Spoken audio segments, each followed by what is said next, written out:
할렐루야.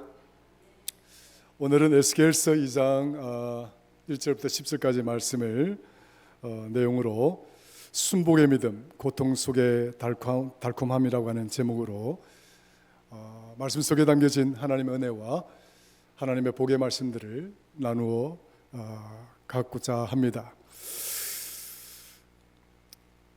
오늘 본문의 말씀의 시작을 보시면은 인자야라고 시작을 하고 있습니다. 아마 인자라고 하는 말은 여러분들 아마 꽤 많이 들어보셨을 거라 생각이 들어집니다. 우리 주님 스스로가 인자라고 말씀을 하셨고 그렇기 때문에 이 인자라고 하는 말은 참 이렇게 생소한 말은 아닐 것인데, 그러나 이 인자가 담고 있는 이 말의 의미는 꽤 많은 사람들이 이해를 못하고 또 알지 못하는 분들이 많이 있다라고 하는 관점에서는 참 아이러니한 단어입니다. 여러분, 인자가 무엇일까요?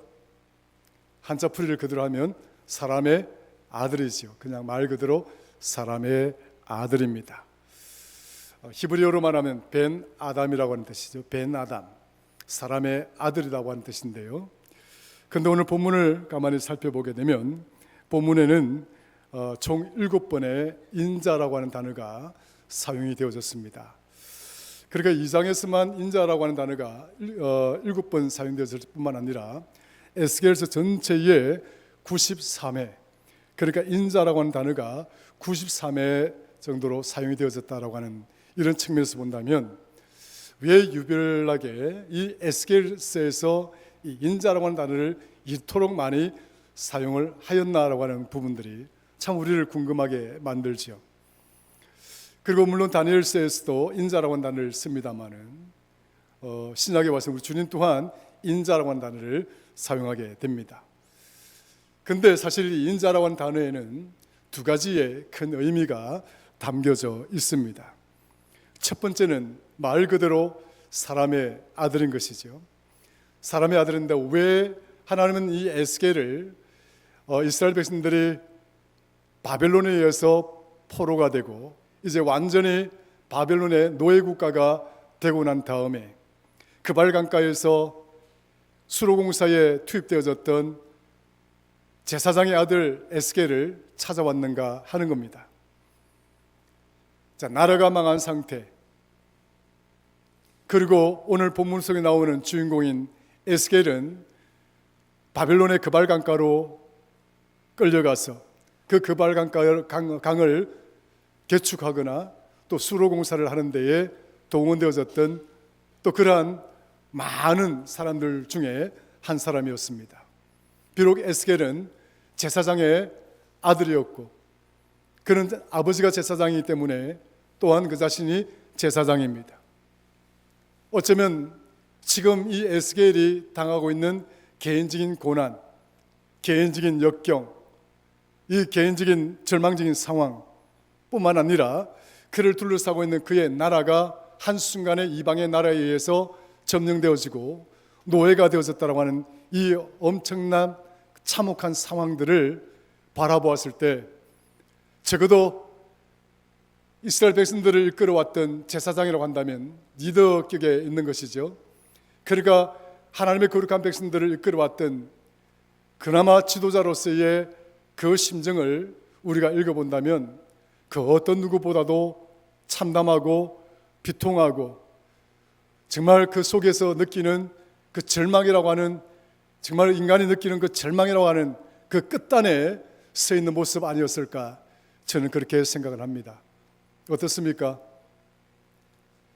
대한민국이 만약에 지금 에스겔이 몸담고 있는 이 유다처럼 바벨론이 쳐들어와서 완벽하게 이방의 나라에 의해서 노예가 되고 이제 저들의 모든 지시와 통제를 따라야 되는 그런 나라가 되어버리고 이제 우리 모두가 저들의 노예가 되어져서 마치 그발 강가에 끌려가서 수로공사에 동원되어져 있는 우리 자신들의 모습을 한번 생각해 본다면 여러분 어떨까요?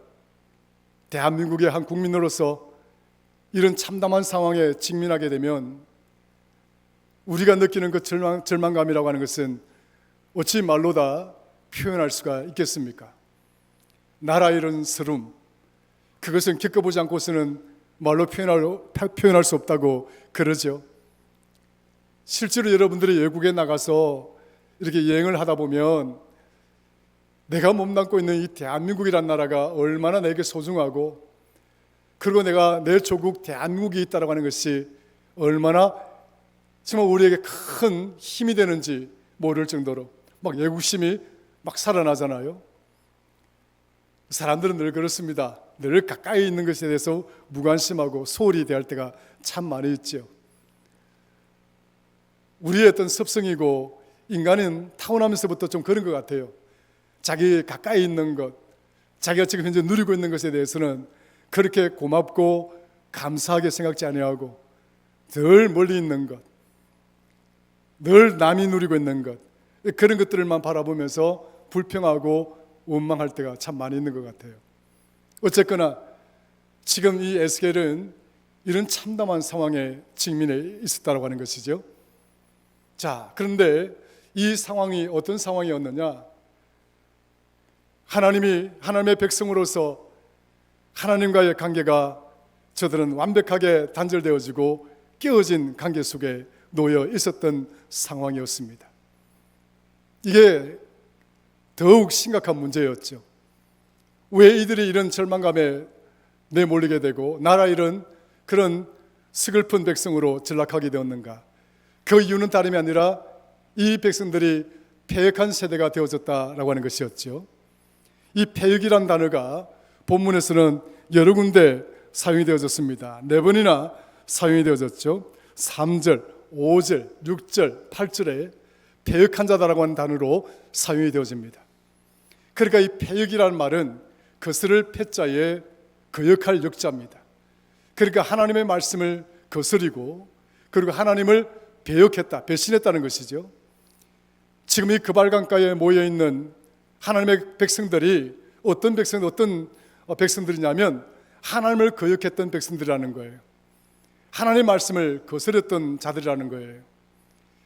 하나님이 떠나가 버린 자리, 하나님이 없는 삶이라고 하는 것이 결국 우리로 하여금 어떤 처지에 내몰리게 되고, 그 결과가 어떤 결과인가를 보여주고 있는 그 구체적인 상황이 에스겔서가 담고 있는 내용입니다. 특별히 본문 2장은 그런 절망적인 상황에 있는, 그런 참담한 상황에 내몰려 있는 그 처지에서 하나님은 에스겔을 찾아오셨고, 그 에스겔을 부르시는 장면이 오늘 우리가 읽은 본문에 고스란히 담겨져 있는 것이죠. 그러니까 자, 이 장면에 있어서 하나님은 에스겔을 부를 때에 무엇이라고 불렀습니까? 인자야라고 부르시면서 찾아왔습니다. 사람의 아들이다라고 하는 것이죠. 사람의 아들이다라고 하는 이 의미는 뭡니까? 인간. 그러니까 그 첫 번째 의미는 인간 존재 그 자체의 의미를 말합니다. 하나님 없는 인생, 하나님의 말을 거스리고 하나님의 말을 거역한 인생이 어떤 결과를 겪고 있는지에 대한 그것을 가장 상징적인 인물로 지금 드러내고 있는 거죠. 그래서 에스겔을 부르시는 거예요.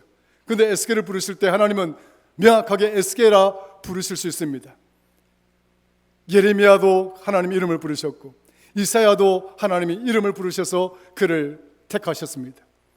그런데 이상하게 하나님은 에스겔을 부르실 때는 인자야라고 불렀던 거예요. 큰 차이가 있는 거죠. 왜 이런 인자를 단어를 썼을까? 깊이 묵상하면 할수록 하나님 없는 인생, 하나님을 떠나가 버린 인생, 하나님께 등을 돌리는 인생, 그 인생의 결말이 어떠한가? 결국 얼마나 허망하고 인간이라는 것이 마치 엄청나게 강한 것처럼 보여도 하나님과 그 괴리감이 깊어지고 하나님과 단절되어졌을 때에 우리가 맞닥뜨리게 될 그 결과물이 얼마나 황망한 것인가를 에스겔이 처절하게 느끼고 있던 그때에 하나님은 에스겔에게 사람의 아들이라고 불러 세우는 거예요. 에스겔아 부르실 때 그 앞장 1장 마지막 절 한번 볼까요? 28절입니다. 1장 28절. 그 사방 광채의 모양은 비 오는 날 구름에 있는 무지개 같으니 이는 여호와의 영광의 형상의 모양이라. 내가 보고 엎드려 말씀하시는 이의 음성을 들으니라. 하나님의 환상 속에 내 생물의 기이한 환상으로 에스겔에게 다가오신 거예요. 그 영광에 짓눌려서 에스겔이 무릎을 꿇는 거죠. 자, 하나님을 떠나갔던 백성들, 그 가운데 그 백성들을 끌었던 제사장 에스겔에게 떠나가셨던 하나님이 찾아오신 거예요. 하나님이 없었던 인생이 얼마나 허망하고 하나님 없이 무엇인가 스스로 해보려고 했던 이 백성의 결말이 어떠한가를 에스겔로 하여금 처절하게 경험하게 만들고, 그 백성을 이끌어왔던 영적인 지도자 에스겔에 찾아와서 인간으로, 그리고 그 인간 자체로서의 허망함 속에 그 절망감에 젖어 눈물 흘리고 탄식하고 있는 에스겔에게 찾아왔어. 하나님 없는 인생, 하나님과 단절된 그 인생의 결말이 어떠한가를 다시 에스겔에게 명확하게 새겨주기 위해서 하나님은 에스겔에게 먼저 인자야라고 불러 세우고 있는 겁니다. 굉장히 중요한 부분이죠. 그래서 우리 주님이 뭐라고 말씀하십니까? 우리 주님도 인자라고 이야기를 하십니다. 마태복음 8장인가요?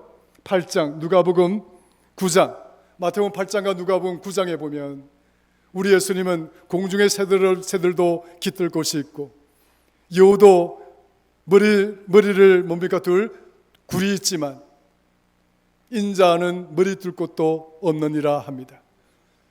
주님이 인자라고 말씀하실 때 이 인자의 두 번째 의미를 갖고 있는데, 그 첫 번째 의미가 이것입니다.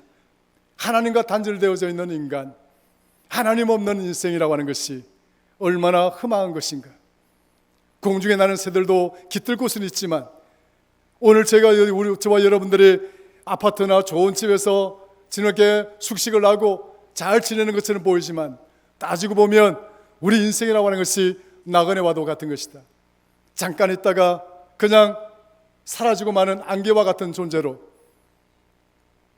결국 우리가 머리 둘 곳이 없는 그런 존재, 그 이상도 그 이하도 아닌데, 우리가 무엇이 잘났다고, 또 우리가 가진 그것이 도대체 나를 얼마나 강하게 할 것이라고, 또 우리가 추구하고 있는 이 세상의 가치가 나를 얼마나 영원토록 붙들어 줄 것이라고, 우리가 그렇게 믿고 사는 것이 얼마나 어리석은 것인가를 인자라고 하는 단어를 통해서 깨닫게 해 주시는 거죠. 사람의 아들이란 결국이 그런 것이고, 사람의 아들이란 결국은 흠망한 것이다.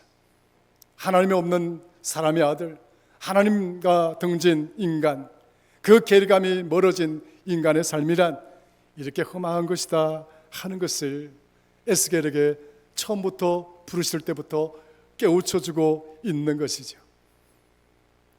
자, 그러면 이 에스겔이 사람의 아들로서 정말 이 무력하고 나약하고 이 절망 가운데 놓여 있는데, 결국 이 에스겔이 이 절망 속에 있는 이 백성들을 다시 이렇게 세우고, 이 백성들과 더불어서 다시 하나님의 말씀으로 하나님께로 돌아올 수 있도록 만들 수 있는 것, 그것은 다름이 아니라 그 나약하고 연약한 이 에스겔이 하나님과 함께 서는 것임을 오늘 본문은 가르쳐주고 있습니다. 성도 여러분, 나약함이라고 하는 것은 때로는 참 어찌 보면 우리가 굳이 관심을 둬야 될 것처럼 보이지 않는 것이 여겨질지 모르겠으나, 세상은 힘 있는 자를 추구하죠. 가진 것을 추구합니다. 힘이 없거나 나약하거나 가지지 못한 자들에 대해서는 별로 관심을 쓰지 않죠. 여러분들에게도 마찬가지 아닙니까? 좀 권위가 있다거나 좀 높은 지위에 있는 분들이 여러분들을 만나자고 그러면 여러분들 쉽게 그냥 슬리퍼 신고 대충 나갈 수 있겠어요? 뭐 어떻게 하든지 간에 뭐 이렇게 오맵시부터 머리끝에서 발끝까지 뭔가 달라진 신경을 쓰지 않습니까? 중요한 사람 만날 때는 그렇죠. 근데 여러분들이 뭡니까? 내 자신도 모르게 별로 중요하지 않은 사람 뭡니까? 그냥 슬리퍼 질질 끌고 이렇게 가는 거죠. 물론 꼭 그것이 사람을 무시하는 행위는 전부는 아니라 할지라도 우리가 그럴 경우가 참 많이 있다는 거예요. 눈에 보이는 것에 쫓아가고 가진 사람을 더 숭상하고 권력에 아부하고 하는 이런 것들이 이 세상의 어떤 흐름이에요. 그 누구도 이런 세상의 틀 속에서 벗어나서 마음껏 자유롭게 살 수 있는 사람이 도대체 몇 명이나 될까요? 오늘 여기 있는 저와 여러분들 중에 여러분들도 얼마나 되겠습니까? 어쨌거나 하나님은, 우리는 세상은 이렇게 강한 것을 추구하고 가진 것을 추구하는 세상이지만 하나님은 결코 그렇지 않습니다. 눈에 보이는 것을 추구하는 것이 아니고 가진 것, 권력 있는 자를 하나님이 귀하게 쓰시는 것이 아니라 하나님 오히려 가지지 못한 사람들, 오히려 하나님은 연약한 자들을 더 귀히 여기시고 그분들을 크게 사용하셨다라는 사실을 우리는 귀담아 들을 필요가 있습니다. 바울이 오만하고 교만했을 때는 하나님 누군지를 몰랐습니다. 그가 처절하게 주님을 만나고 난 다음에 내가 도대체 뭘 위해서 살았지? 저 십자가에 못 박혀 돌아가신 저 예수 그리스도가 3일 만에 부활해서 나를 찾아왔는데 저 피 흘리는, 십자가에서 피 흘리는 주님의 모습이 생생하게 이 바울에게 각인되어졌을 때에야 바울이 비로소 자신이 믿고 살아왔던 그 강하다고 여겼던 것, 자신이 그 막 추구했던 최고의 것이라고 여겼던 세상의 것들이 한순간에 아무것도 아니라는 것을 깨닫게 됩니다. 그 순간에 그는 자신이 세상 속에 가졌던 오만함과 교만함이 무너지게 되었고 그 속에서 나는 아무것도 아니구나, 나는 정말 아무것도 아니구나라고 하는 스스로의 그런 어떤 뭡니까 연약함 속에, 그 겸손함 속에 자리에 놓였을 때 그때에 비로소 이 바울은 새로운 인생이 시작이 되어졌던 겁니다. 하나님은 이처럼 바울을 낮추시고 또 낮추셔서 이 연약한 자를 통해서 하나님은 그 유대 공동체의 강한 자들을 부끄럽게 만들고 오히려 그 강한 자들을 물리치고 주님이 선포하신 그 복음을 바울을 통해서 오늘 이 순간까지 우리가 이 말씀을 묵상하고 말씀을 통해서 살아갈 수 있도록 최고의 수고와 땀을 흘린 그 인물이 바로 사도 바울 아니겠습니까? 그는 이렇게 말합니다. 고린도후서 12장 9절에 보면 하나님은 강한 것을 택하여 당신의 일을 이루시는 것이 아니라 연약한 것을 택하여 하나님의 강함을 드러내어 주십니다 라고 하는 의미를 담은 이는 내 능력이 약한 데서 온전하여 짐이라.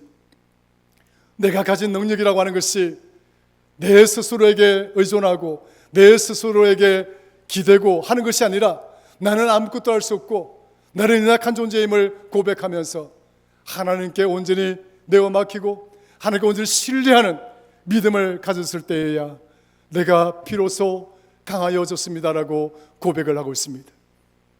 성도 여러분, 강한 자가 되기를 원하십니까? 나를 낮추시고 하나님을 더욱 신뢰하는, 나를 낮추시고 하나님을 더욱 의지하는 그런 성도들이 되시기를 주의 이름으로 축원합니다. 고린도전서 1장 27절에 보면 하나님께서 세상의 약한 것들을 택하사 강한 것들을 부끄럽게 하려 하신다 하였습니다. 세상의 것들이 아무리 강하다 할지라도 그것들로 무엇인가 할 수 있는 것처럼 우리 눈앞에 나타난다 할지라도 그것은 하나님 앞에서는 아무것도 아니라는 거예요. 저들은 무너질 것이고 저들은 반드시 패망할 것이고 저들은 우리 앞에서 부끄러움을 당하게 될 것임을 성경은 가르쳐주고 있는 것입니다.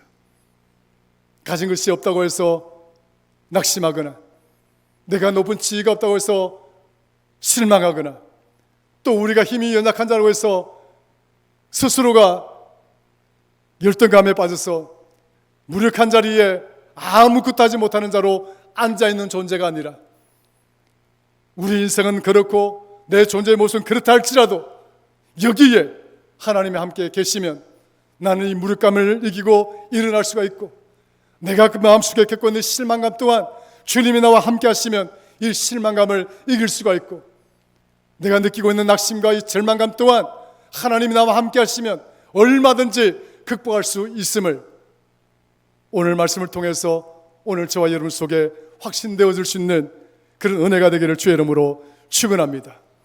하나님이 없는 인생이란 그런 것이지만, 하나님이 없는 인자란 그런 것이지만, 하나님이 함께 하시면 그 나약한 인자로만 있는 것이 아니라 정말 강한 자를 부끄럽게 만드는 그런 강력한 인자가 될 수 있다는 사실을 믿으시기를 주의 이름으로 축원합니다.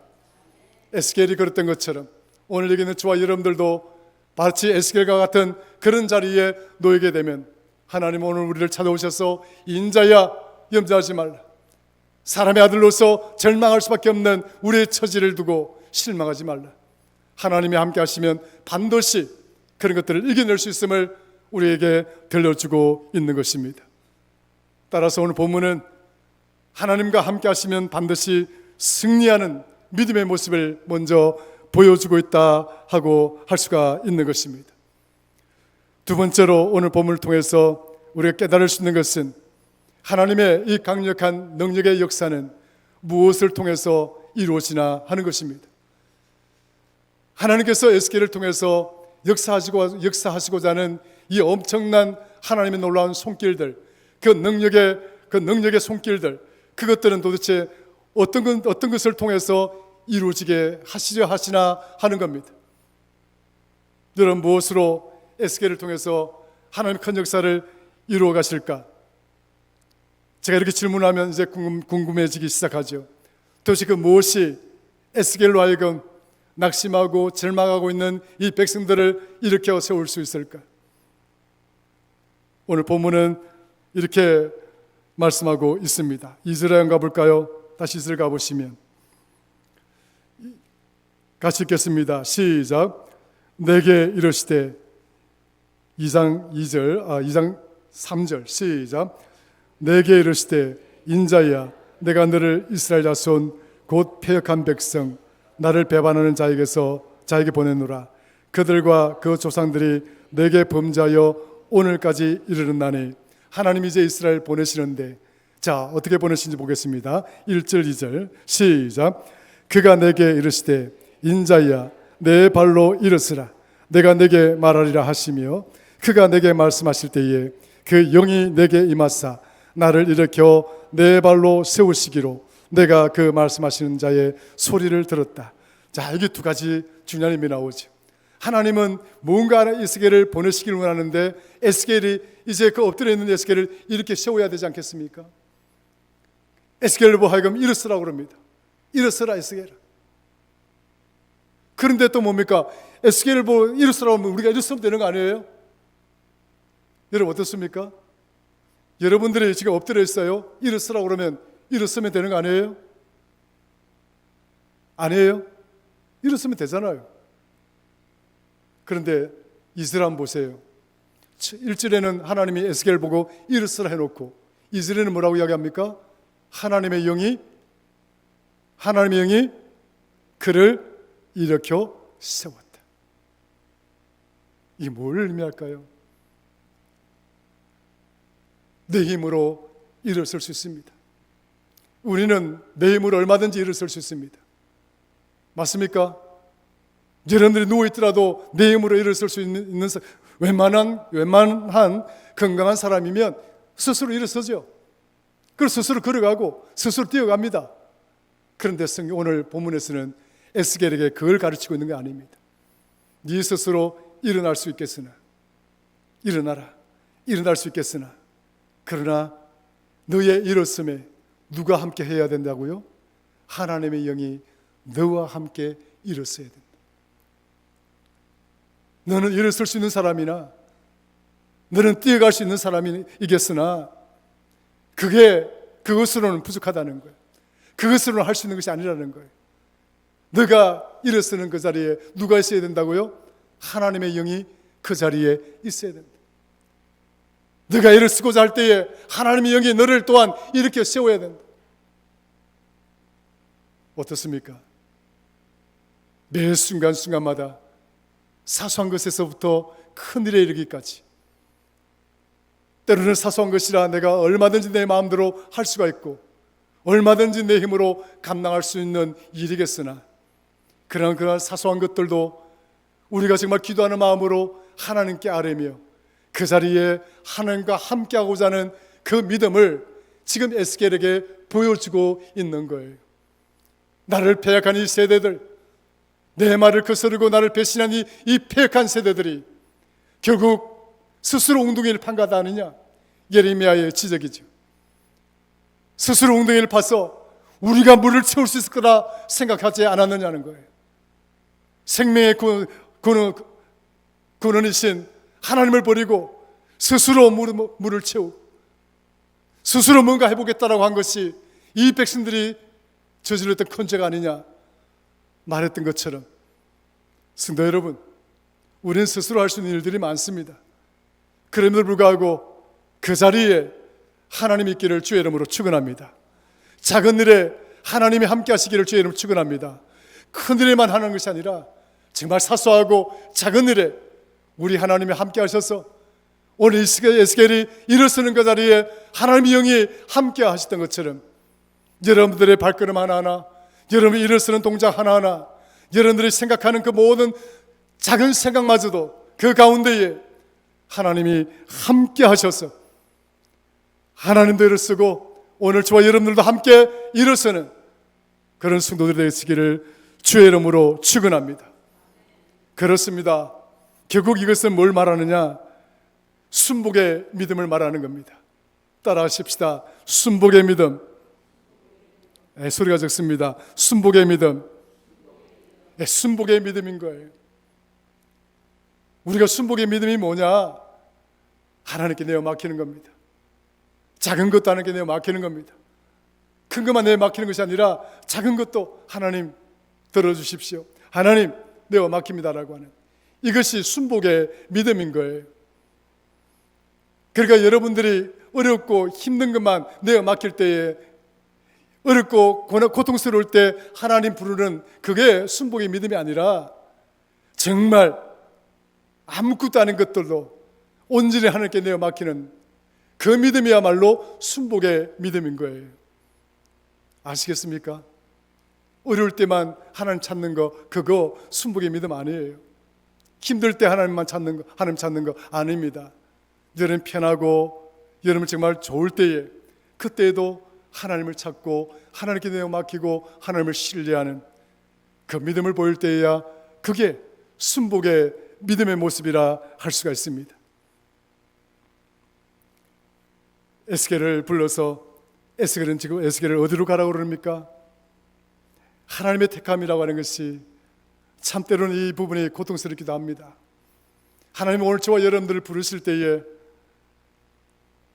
얼마나 하나님께서 공을 들여서 저와 여러분들을 하나님의 백성을 삼아 주셨습니까?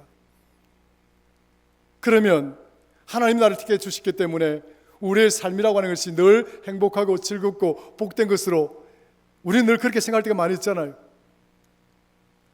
다른 사람에게만 물질의 복 주지 말고 나에게도 물질의 복 좀 주시고요.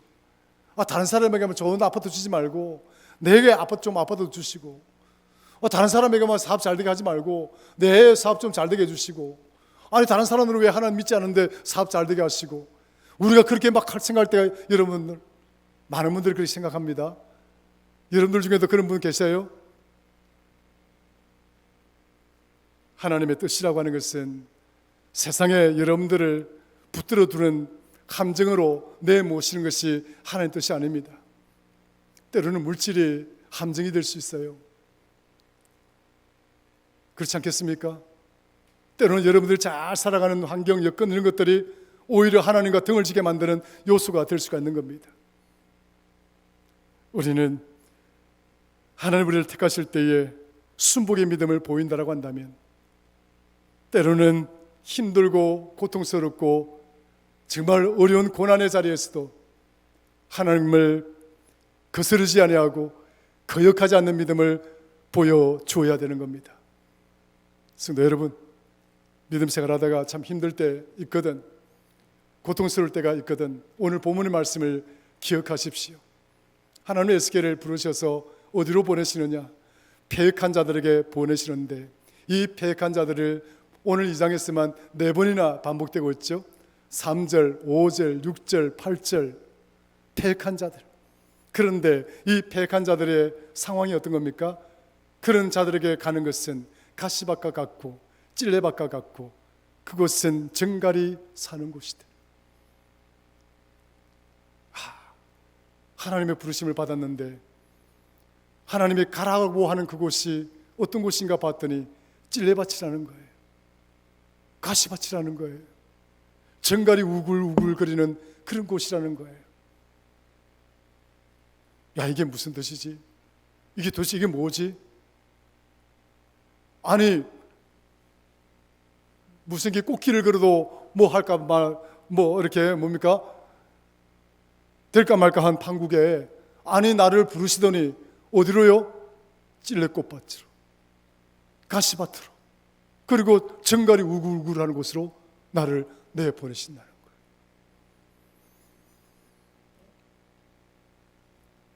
이러니 에스겔의 고통이 얼마나 컸겠습니까?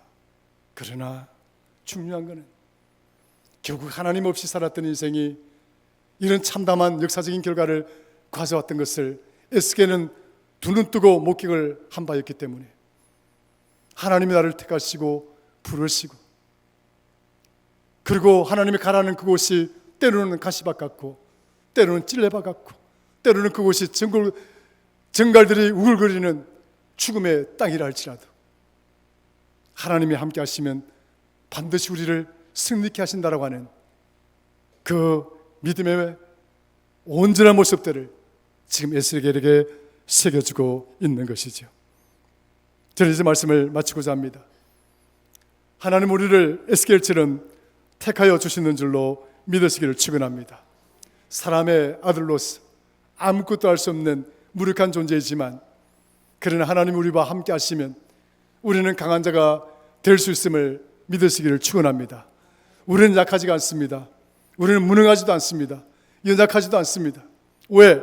하나님이 우리와 함께 하시기 때문에 그렇습니다.